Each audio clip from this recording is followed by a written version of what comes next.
പരുത്തിക്കോട് മസ്ജിദ് മറിയം കേന്ദ്രീകരിച്ച് ഈ വർഷവും വിപുലമായ രീതിയിൽ സ്നേഹസൗഹൃദ സംഗമവും ഇഫ്താർ വിരുന്നും സംഘടിപ്പിച്ചു.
വിദ്യാഭ്യാസ മേഖലയിൽ ഉൾപ്പെടെ പ്രയാസം അനുഭവിക്കുന്നവർക്കെന്നും കൈത്താങ്ങായി പ്രവർത്തിക്കുന്ന പരുത്തിക്കോട് മസ്ജിദ് മറിയം കേന്ദ്രീകരിച്ച് ഈ വർഷവും വിപുലമായ രീതിയിൽ ബഹുജന സ്നേഹസൗഹൃദ സംഗമവും ഇഫ്താർ വിരുന്നും സംഘടിപ്പിച്ചു.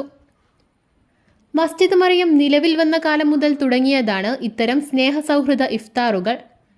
പ്രദേശത്തെ പ്രമുഖ വ്യക്തിത്വങ്ങളും രാഷ്ട്രീയ സാമൂഹ്യ സാംസ്കാരിക രംഗത്തെ പ്രതിനിധികളും സമീപ പ്രദേശത്തെ മഹല്ല് കമ്മിറ്റി ഭാരവാഹികളും ഉൾപ്പെടെയുള്ളവർ പങ്കെടുത്ത സ്നേഹസൗഹൃദ സംഗമത്തിൽ മഹല്ല് പ്രസിഡന്റ് PK അബ്ദുസലാം മാസ്റ്റർ അധ്യക്ഷനായി.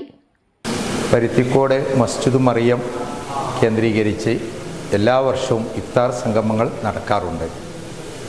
ഈ വർഷം ഇഫ്താർ 2025 ഈ പ്രദേശത്തുള്ള രാഷ്ട്രീയ സാമുദായിക നേതാക്കന്മാരും മഹല്ല് ഭാരവാഹികളുമെല്ലാം പങ്കെടുക്കുന്ന ഇഫ്താറാണ് നടക്കുന്നത്.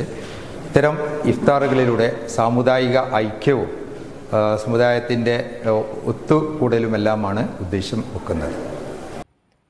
KV Ahammed Kutty master, AT Abdurahiman, AT Abdul Kareem, AT Unnimoyin Haji, P Nasir, T Hamza, AT Vasil തുടങ്ങിയവർ നേതൃത്വം നൽകി. ന്യൂസ് പ്രഭാതം, പള്ളിക്കൽ.